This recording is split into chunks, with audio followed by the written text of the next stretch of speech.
여러분 반갑습니다. 노정열의 시시각각입니다. 오늘도 핫 이슈와 현안의 핵심을 풀어보겠습니다. 오늘의 주제입니다. 초접전 끝에 바이든 후보가 미국의 46대 대통령으로 당선됐습니다. 코로나19 위기 속에서 전 세계인들이 긴밀히 연결되어 있다는 것을 깨닫고 있는 요즘에 새롭게 출범하는 미국의 바이든 정부에 대응해서 우리나라와 또 우리 대전, 세종, 충남은 어떻게 기회를 만들어가야 될지 정치, 경제 분야 전문가와 함께 집중 토론해봅니다. 노정열의 시시각각 지금 바로 출발합니다.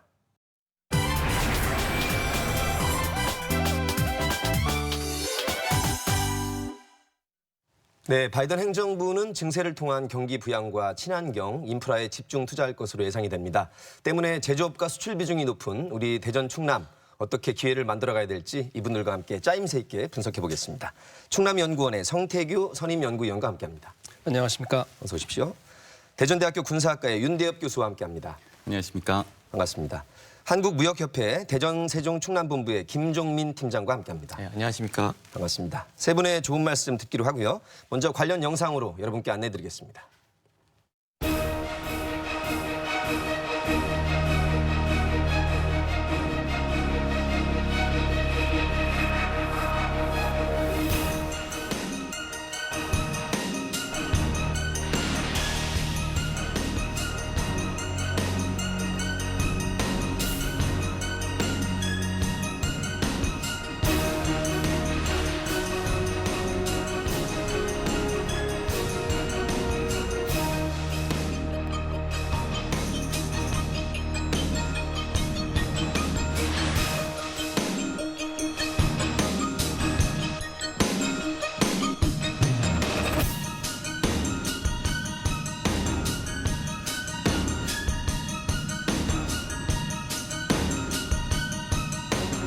네, 미국 대선이 사전 여론조사와는 달리 그야말로 초접전 끝에 46대 당선인으로 바이든 후보가 확정이 됐습니다. 현재까지의 상황인데요. 이번 선거 결과에 핵심적으로 영향을 미친 요인이 어떤 것이 있을지 세 분의 총평을 들어보겠습니다. 임 교수님. 네. 자, 미국의 민주주의 그리고 세계 민주주의의 과제가 무엇인지 대변하는 선거였다고 할 수가 있겠습니다. 자, 민주주의 다른 의미는 폭력 없이 권력을 교체하는 것인데요. 선거는 끝났지만 당선자는 결정되지 않은 것이 미국의 민주주의의 위기를 대변하는 것이고 그 핵심 요인이 거짓 정보, 코로나19와 같이 예상하지 못했던 위기라는 점에서 어떻게 민주주의를 공고할 것인가라는 과제를 남긴 선거였다고 할 수가 있겠습니다. 이 두 번째는 정치의 역할인데요. 이 정치의 목적이라는 것은 결국 사회적인 갈등을 해결하고 또 통합하는 것임에도 불구하고 오히려 이 선거가 이 사회적인 갈등을 조장하고 이 갈등 위에서 이루어졌다라는 점에서 이 과연 정치와 정치인의 책임이 무엇인가 자문해야 하는 또 계기가 된 것 같습니다.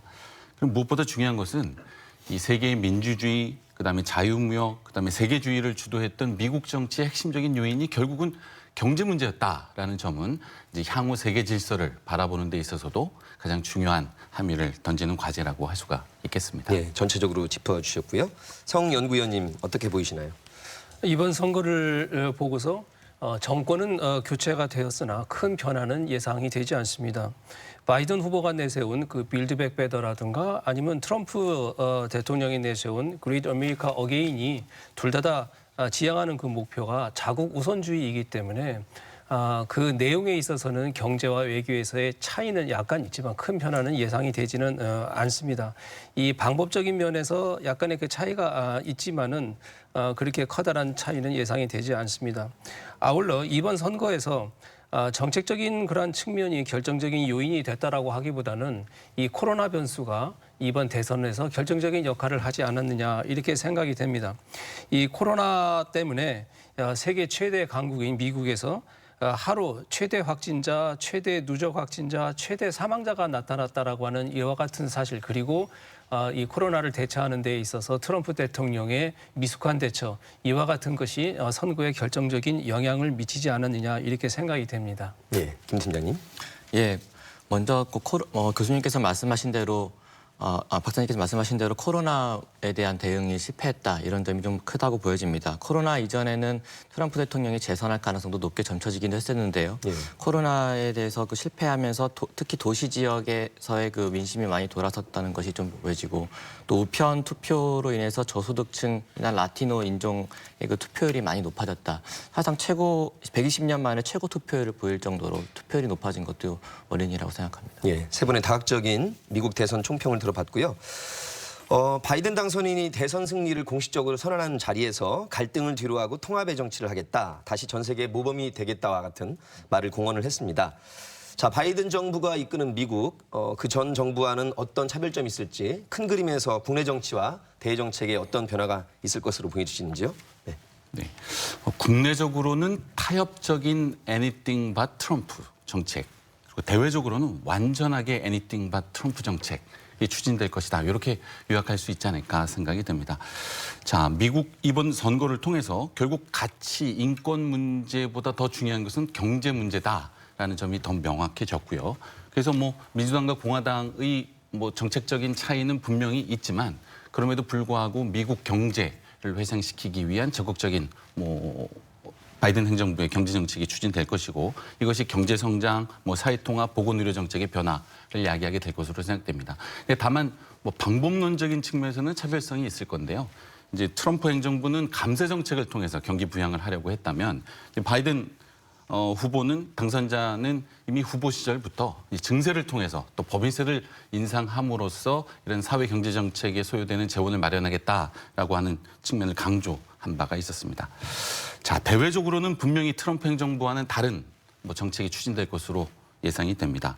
동맹 압박, 미국 우선주의, 그다음에 강압적인 수단 뭐 이런 것이 트럼프 행정부의 대외 정책의 주요 방향이었다면 보호무역보다는 공정무역을 강조하게 될 것이고요. 미국 우선주의보다는 세계적인 타협주의, 협조주의가 추진될 것이고 뭐 이런 것들이 세계적인 어떤 협력 또 세계 무역의 확장에 긍정적인 요인으로 작동할 수 있지 않을까 생각이 됩니다. 네. 윤 교수님께서는 트럼프 정부와는 좀 차별성이 있을 것이다에 지금 강조점을 두셨는데 아까 총평하실 때 우리 성 연구위원님은 정도와 강도의 차이는 있을지언정 자국 우선주의 기조가 유지될 것이다 그런 말씀하신 것 같아서 어떻습니까? 예, 그렇습니다. 이 대외 정책이라든가 특히 대외 정책에서 보면은 이 자국 우선주의가 결국 그 정도의 차이는 있지만은 내세우는 거는 별 차이가 없다라고 이렇게 생각이 드는데 구체적인 경제 정책, 국내 경제 정책에서는 민주당이 전통적으로 갖고 있던 큰 정부, 즉 재정 확장 정책이라든가 아니면 증세 정책이라든가 이와 같은 그런 정책이 더욱더 활발하게 펴질 것으로 예상이 됩니다. 예. 김 팀장님 어떻게 보시나요? 예, 대외 정책에 대해서 좀 말씀드리자면은 트럼프 대통령은 아까 교수님께서 말씀하신 대로 동맹을 압박하는 그런 조치를 취해왔습니다. 뭐 방위비 부담이라든가 미국 입장에서의 무역 적자 개선을 위해서 1대1로 각 국가를 압박해 왔는데요. 그러면서도 WTO라든가 WHO 이런 국제기구에서는 미국의 영향력을 스스로도 약화시키는 조치들을 취해왔습니다. 오바마 대통령이 추진했던 환태평양 경제동반자 협정 TPP에서도 탈퇴를 하면서 지역 내의 다자주의 채널도 많이 약화시켜 왔거든요. 바이든은 이러한 그 추세를 다시 반전시키면서 다자 채널에서의 영향력을 회복할 것이다 하면서 동맹 관계를 여러 국가를 유대감을 이렇게 형성하면서 연대를 만들 것이다. 이런 방향으로 전환할 것으로 점쳐지고 있고 때문에 미국 현지에서도 다시 TPP에 재가입할 가능성도 점쳐지고 있는 것이 사실입니다. 그래서 무역 적자, 제가 이것에 대해서 함의를 좀 말씀드리자면 무역 적자라 미국의 입장에서 무역 적자와 재정 적자, 경제 활성화를 위한 재정 적자와 함께 동맹 관계를 우선하기 위해서 무역 적자를 좀 용인할 것이다. 그러면서 달러화가 약세가 또 유발이 될 수 있고 달러화 약세가 된다면 또 우리 수출 기업의 입장에서 본다면은 수출 채산성이 악화되는 뭐 그런 영향이 있기 때문에 그런 점에 좀 유의를 해야 된다고 생각합니다. 예. 이슈별로 차근차근 한번 짚어보도록 하겠습니다. 먼저 미국 우선주의를 강력하게 추진했던 트럼프 행정부, 무역, 환경, 동맹 등에서 굉장히 그 세계 질서에 큰 변화를 가져왔었는데 바이든 대통령은 오바마 정부 8년 동안 부통령으로서 수임했기 때문에 그 연장선상이다 이렇게 보시는 분들도 꽤 있으신 것 같고 일단 동북아로서는 이 자유무역 질서에 어떤 경제 정치적 리스크가 있을지 세 분께 한번 여쭤보겠습니다. 네. 뭐 결론적으로 말씀드리면은 뭐 세계 경제에 긍정적인 요소로 작동할 것이라고 말씀드릴 수 있겠습니다. 예. 뭐 방금 전에 말씀드린 바와 같이 대외 정책에 있어서는 anything but 트럼프, 명확한 anything but 트럼프 정책이 추진될 것이고요. 애니띵 해석 좀 해주세요. 트럼프 정책, 트럼프 행정부와는 전혀 다른 네, 정책, 전혀 다른 노선을 것으로 가지게 본다. 될 것이다. 예. 라는 점이고, 그럼 네 가지 요소가 있습니다. 말씀하셨지만 동맹 중시, 그다음에 공정무역, 환경주의, 그다음에 세계주의, 뭐 세계 협조주의, 뭐 이렇게 네 가지 요소로 말씀드릴 수 있겠습니다. 특히 바이든 행정부는 이 코로나19에 적극적인 대책을 하겠다라고 이제 공표를 하고 있는데, 이 코로나19 사태가 빨리 종식이 되고 더군다나 다자적인 무역 질서의 협력, 미국이 주도적인 리더십을 발휘한다면 뭐 V자 경제 반등에 아주 긍정적인 요소로 작동할 것으로 생각이 됩니다. 예.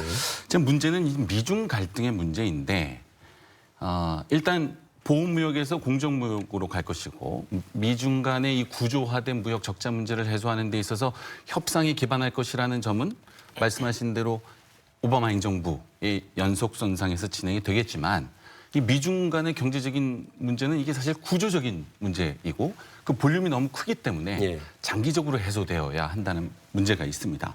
그리고 이 자유무역의 틀 안에서 협상을 통해서 점진적으로 해결을 한다고 하더라도 기본적으로 바이든 행정부가 추진하고 있는 환경, 에너지, 그린 성장과 관련된 기술과 산업이 이게 상호 보완적이기보다는 이게 경쟁적인 의존 관계에 있는 부분이기 때문에 이 미중 간의 갈등이 완화되겠지만 구조가 해소되지는 않는다.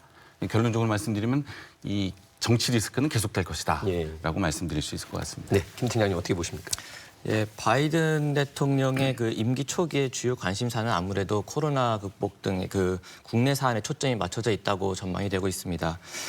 통상 관계는 주로 이제 약간 후순위 어젠다로 여겨지고 있는 것이 사실이고 예. 바이든 후보로서도 실제 후보 당시에도 입장을 선명하게 드러내지 않았다고 이렇게 보여집니다. 최근 몇 년간 그 G2로 성장해온 중국에 대한 견제와 더불어서 코로나로 인해서 미국인들이 중국에 대한 인식과 여론이 좀 상당히 최근 몇 년 동안 악화된 것도 사실이고요. 이러한 그 이러한 것 때문 환경 때문에 중국에 대한 어떤 조치를 당장 완화할 것이다라는 것에는 좀 대내적인 부담이 있다 이렇게 보여집니다. 트럼프 대통령이 구축해놓은 현재 그 중국에 대한 그 무역 조치들을 현재 상황에서 다시 그 영향을 재검토해 보면서 자국의 이익이 발생하는 쪽으로 점진적으로 변화가 있을 것이다라는 것이 미국 현지의 그 언론이나 그 싱크탱크에서도 전망하는 바이고요. 따라서 다자관계, 아까 말씀드린 것처럼 동맹관계를 우선하기 위한 다자관계는 개선이 되지만 그 안에 중국은 당분간 좀 포함되기가 어려울 것이다. 중국이 견제하려는 목적으로 할 것이고 미국의 그 싱크탱크인 브루킹스 연구소에서도 TPP에 재가입하는 것이 그러한 중국을 견제하는 목적을 달성하는데 좋은 수단이 될 것이다 이렇게 보여집니다. 그 자유무역의 관점에서 본다면은 트럼프 이전의 그 자유무역이라는 것은 중국은 세계의 공장이 되고 미국은 거대한 소비 시장이 되는 이러한 글로벌 경제 안에서의 어떤 역할 분업이 있었단 말이죠. 그걸 이제 글로벌 임밸런스라고 하는데 생산 기지로서의 그 중국의 매력이 그 사이에 많이 감소했고 인건비 상승한다든가 이런 요인 때문에 감소했고 위상이 많이 변했습니다.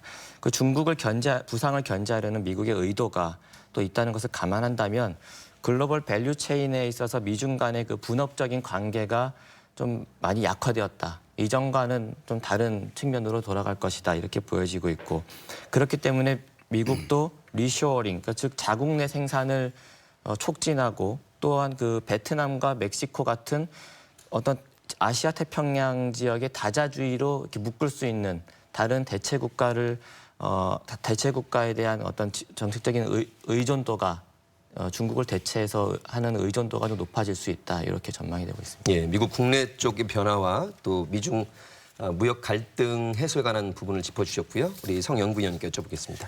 아무래도 트럼프 대통령이 그 취해왔던 보호무역적인 그 색채는 얕아지고 자유무역적인 그 색채가 짙어지리라고 하는 거는 다 예상할 수가 있을 것 같습니다. 그런데 그 방법적인 측면에서 일방주의적인 그 트럼프 대통령과는 달리 국제사회의 규범과 관행 그리고 국제기구를 통한 그런 다자주의 이와 같은 것을 바이든 당선자가 강조하고 있기 때문에 이 자유무역에서 이 국제기구 다자주의가 훨씬 더 활성화되리라고 이렇게 생각이 듭니다.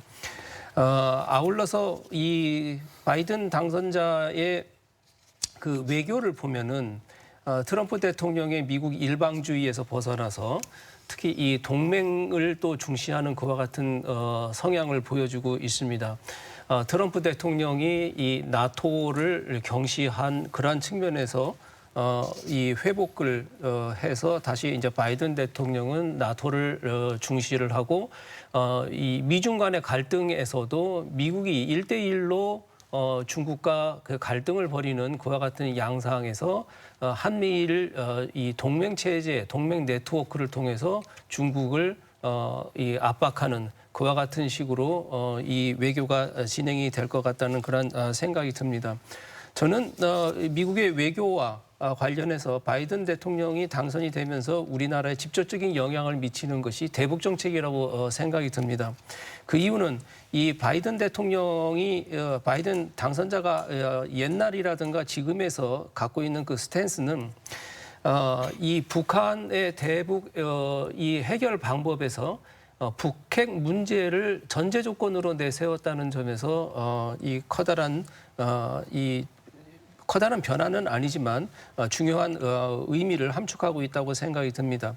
이 바이든 당선자가 부통령 그 당시 때 북한에 대한 첫 번째 제재를 주도를 했고 2006년도에는 북한에 대한 첫 번째 대북 조치를 주도를 했습니다. 그리고 이번에 TV 토론에서도 바이든 후보자가 북한의 핵 축소를 전제로 하지 않는 한 미국 정상회담은 불가능하다. 다음에 아무런 조건 없는 김정은은 만나지는 않겠다. 이 말은 북한이 북핵 문제를 해결을 해야만 김정은을 만나겠다라고 하는 그런 의미를 갖고 있고 또 하나는 검증 가능한 북핵 무기도 또 표현을 했습니다. 그렇기 때문에 이 북핵 문제에 대해서 문재인 대통령이 갖고 있는 한반도 평화 프로세스, 즉 이 북핵 문제를 해결하는데 미국의 대북 제재와 다음에 이 정상회담을 같이 병행해 나가면서 북핵 문제를 해결해 나오자라고 하는 현 정부, 우리 정부의 입장과 반대로 이 바이든 당선자는 북핵이 먼저 해결이 되어야만 이 정상회담이라든가 국제사회의 제재가 가능하다라고 하는 기본적인 차이가 있기 때문에 예. 아마 북핵 문제 해결에서는 굉장히 어려움을 향후 겪지 않겠는가 그렇게 생각이 들고요. 또 북핵 문제를 해결하는 방식에서도 이 바이든 당선자는 과거 부통령 당시 때 국제적인 틀 안에서 북핵 문제를 해결하고자 했습니다.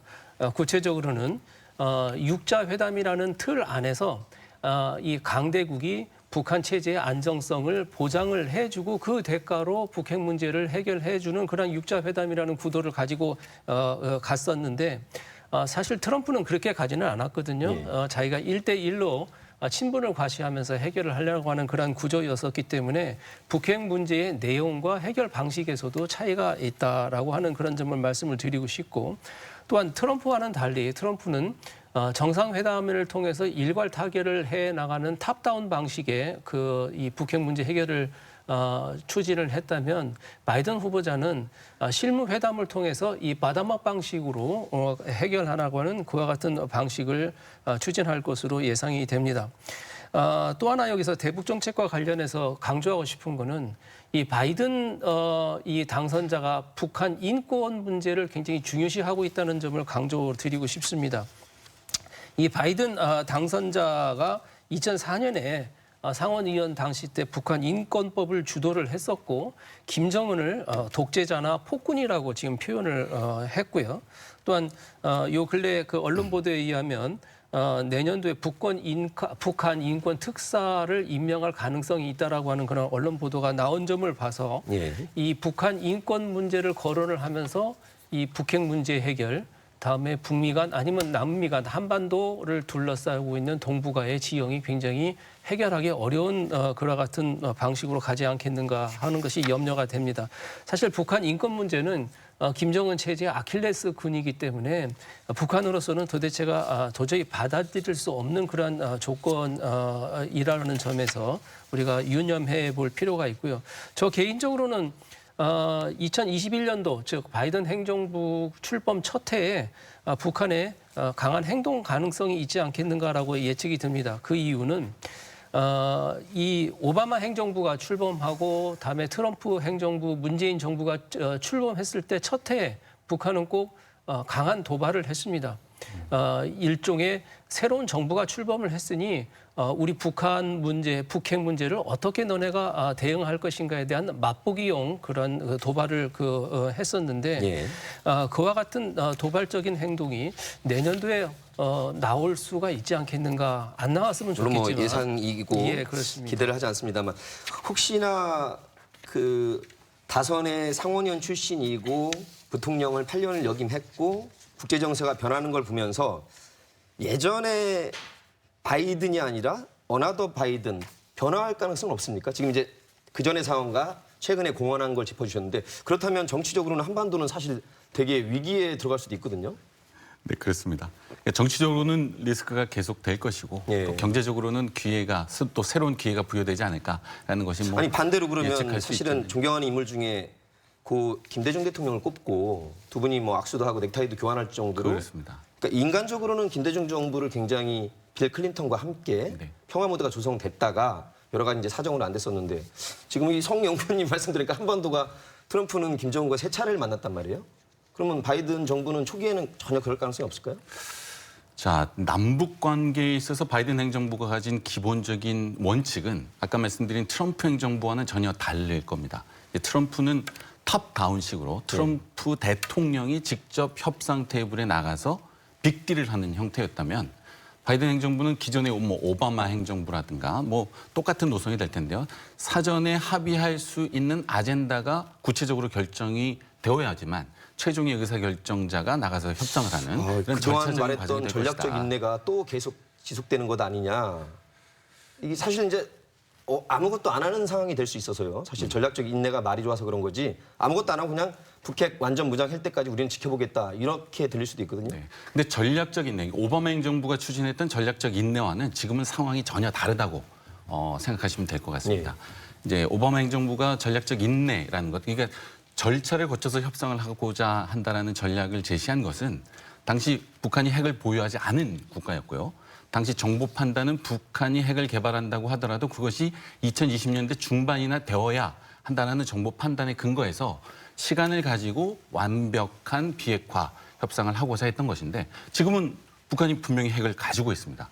현시화된 북한의 위협을 전략적 인내를 가지고 협상을 한다. 이거는 현실 환경이 완전히 달라진 것이고요. 오히려 뭐 명확한 의제를 북한에게 의사를 전달할 것이고 그 의지에 맞추어서 아마 절차적인 협상이 진행될 것이다. 뭐 이렇게 예측할 수 그 있을 것 같습니다. 절차적이라는 게 이제 지금 말씀하신 실무 아젠다들이 쌓여서 이제 바텀업으로 가는데 오히려 트럼프 행정부보다 북미 갈등은 더 커지거나 아니면 아예 뭐 교류가 없을 수도 있지 않나 걱정이 됩니다. 이 트럼프 행정부가 추진했던 빅딜 방식은 아무런 뭐 사전에 준비는 있었겠지만요. 결국은 최종 결정자가 결정하고자라는 것인데 그것이 우리 하노이에서 파기되면서 커다란 정치적인 위기를 불러오지 않았겠습니까?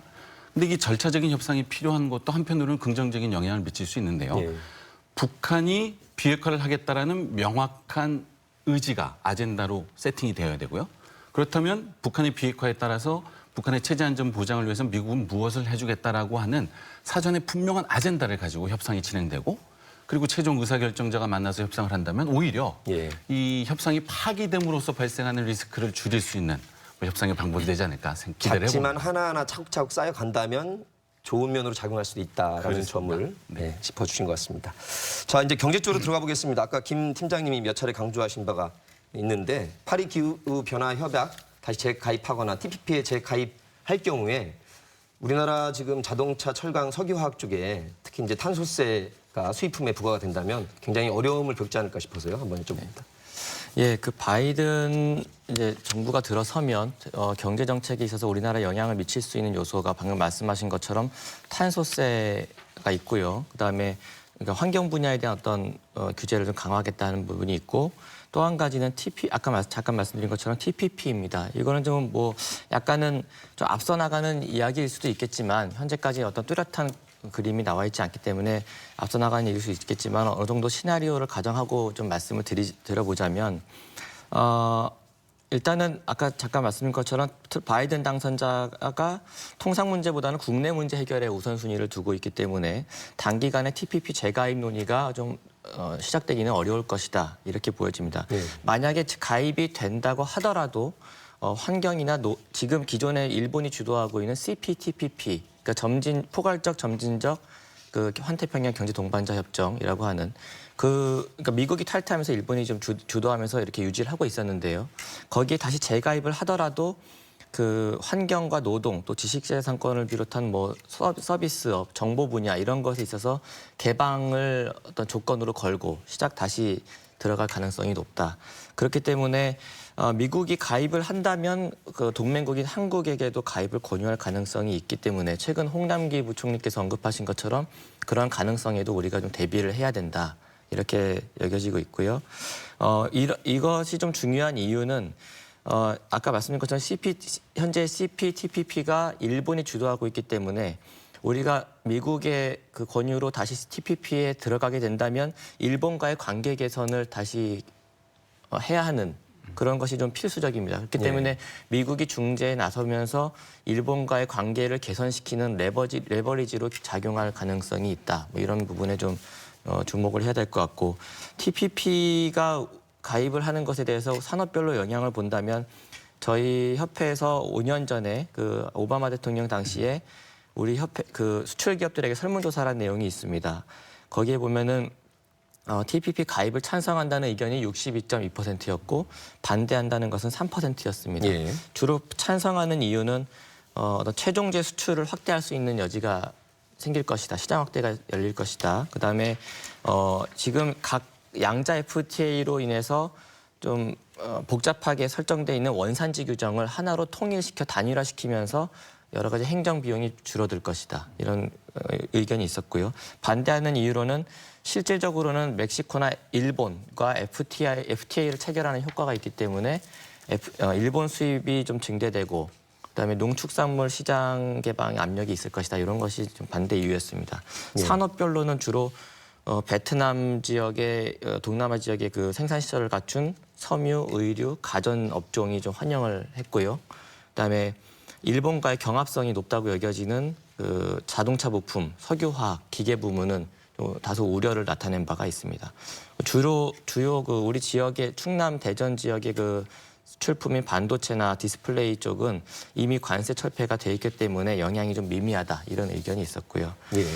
예. 그리고 그렇기 때문에 뭐 만약에 미국이 TPP를 다시 들고 나온다면 우리 입장에서는 뭐 국익을 따져봐야 되겠지만 가입하지 않았을 때에 놓칠 수 있는 경제 효과, 미국과의 관계, 또 일본과의 관계, 뭐 또 일본과 경합이 높은 중간재 시장을 놓칠 수 있는 여지, 뭐 이런 것들을 조금 고려해서 생각해봐야 된다 생각이 들고 우리 문재인 정부가 아직 17개월이 남아 있습니다. 네.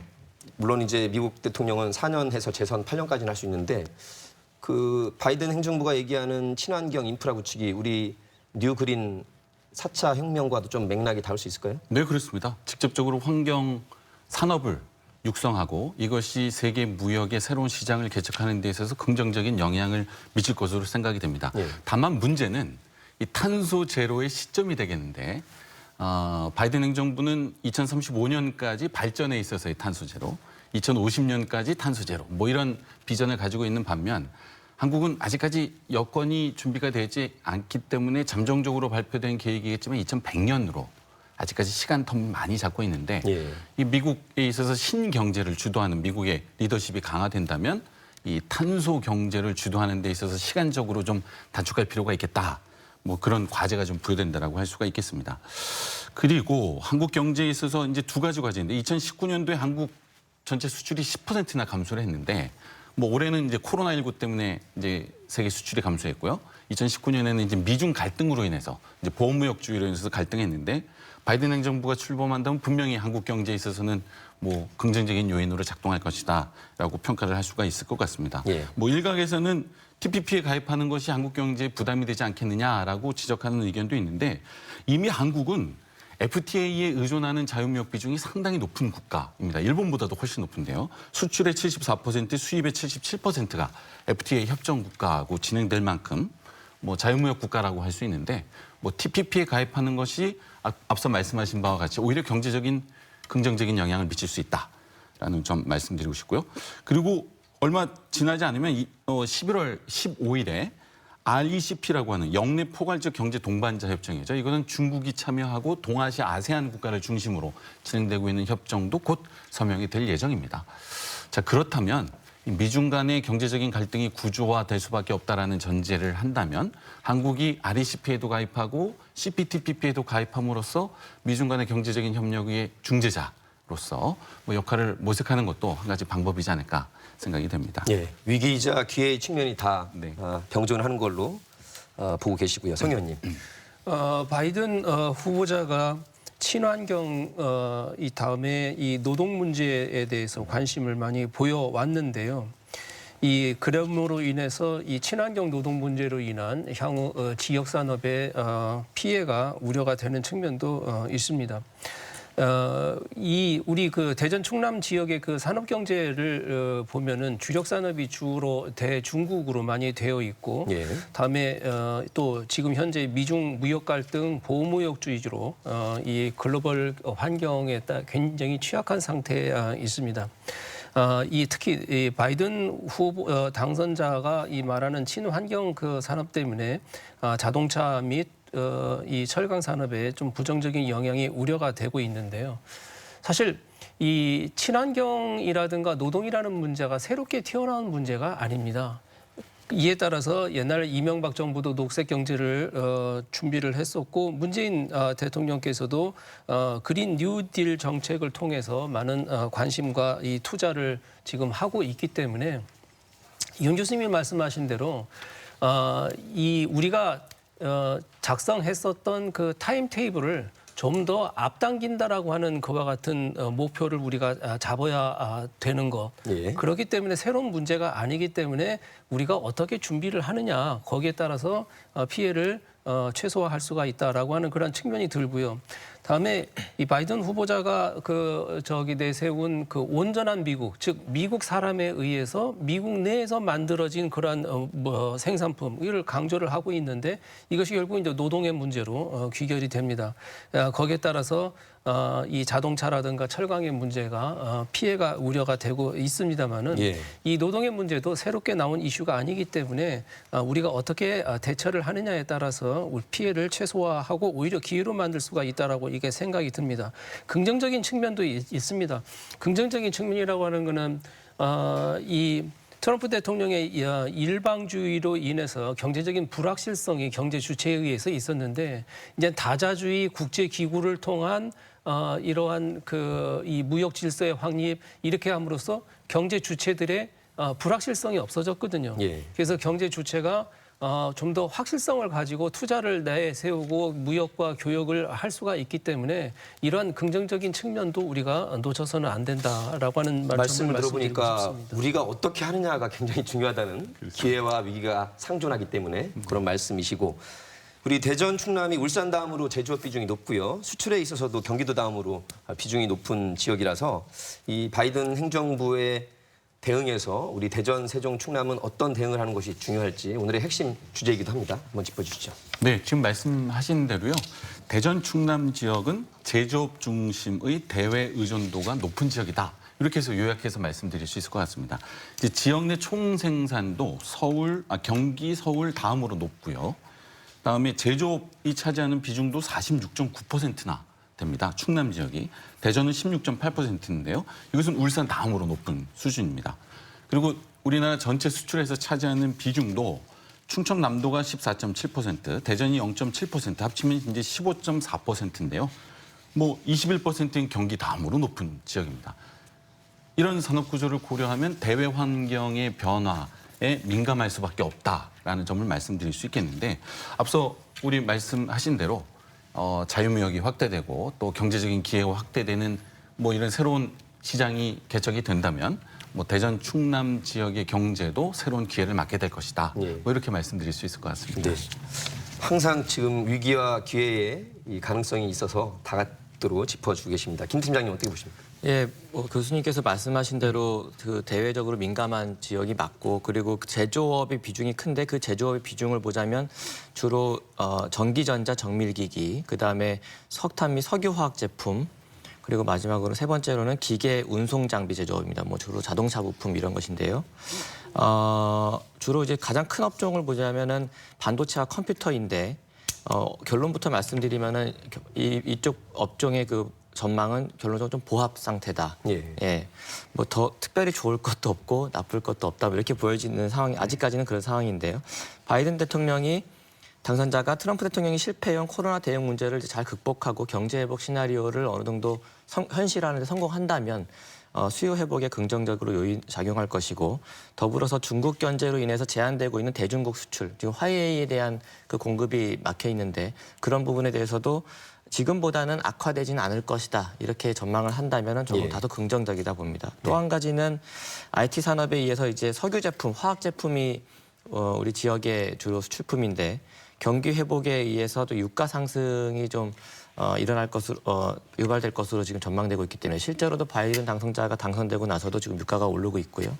그렇기 때문에 단가 상승이라든가 수요 회복으로 인한 물량 증가를 또 기대해 볼 수 있겠다. 이렇게 전망이 됩니다.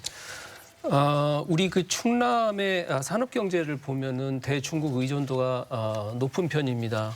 근데 이 가운데서 미중 간의 무역 갈등이 생기면서 중국이 내수 산업 위주로 이렇게 전환이 되고 그에 따라서 충남에 그 산업적인 그 피해가 우려가 되고 있는 것이 사실인데요. 이 바이든 당선자가 이 나오면서 이 동맹 관계를 통한 대중국 그 갈등이라고 하는 그와 같은 방향으로 전환이 되기 때문에 우리나라로서는 조금 딜레마에 빠질 수가 있다라고 하는 것이 염려가 됩니다. 즉 지금까지 솔직히 우리나라 정부는 이 미국과 중국 사이에 양다리 걸치기, 그러니까 기회주의적인 그와 같은 외교, 현실적인 외교를 했었는데 바이든 당선자가 되면서 미국이냐 아니면 중국이냐 양자택일을 하라라고 하는 그런 압력이 강화될 수가 있다. 그래서 이와 같은 상황에서 이 문재인 대통령께서 얼마 전에 천명하신 것처럼 한미 동맹 강화로 나갈 경우에 대중국 그 무역 구조가 사드에서 보는 것처럼 악영향이 나올 수가 있다라고 하는 그런 측면이 우려가 되는 것이고요.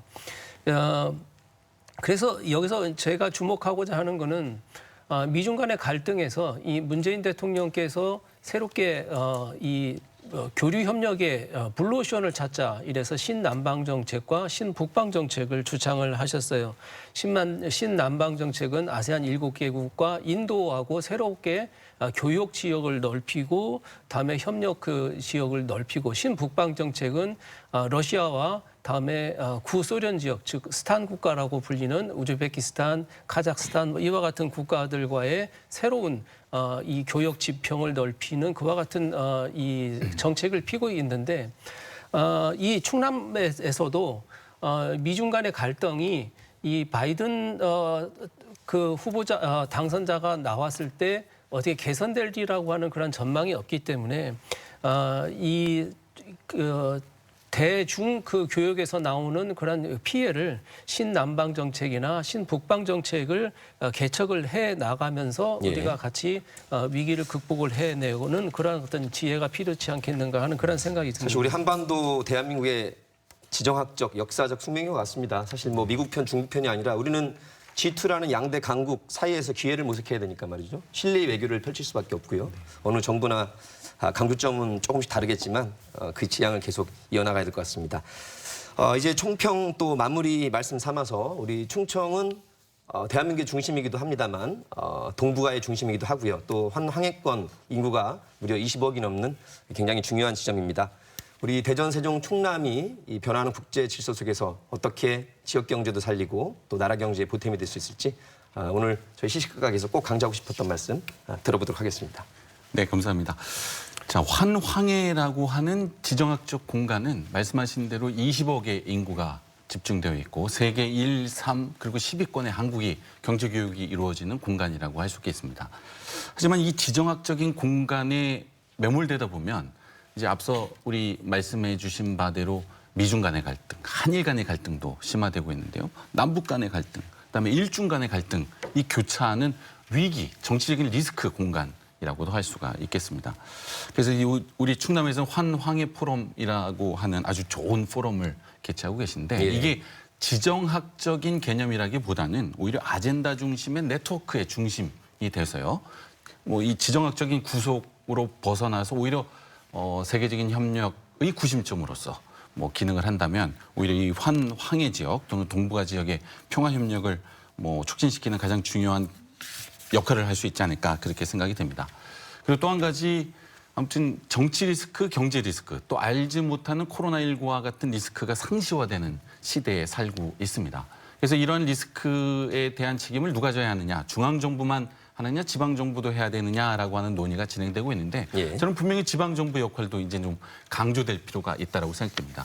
그래서 이 대전 충남 지역의 산업 기반, 경제적인 이익에 부합한 지방정부의 새로운 역할을 모색해야 되는 것, 이것이 아마도 바이든 시대에 우리 지방정부가 모색해야 하는 또 새로운 과제로 부여되어 있지 않을까 생각이 우리 또 됩니다. 대전은 큰 세계 지방정부 총회도 준비를 해야 그렇습니다. 되니까 말이죠. 네. 알겠습니다. 김 팀장님.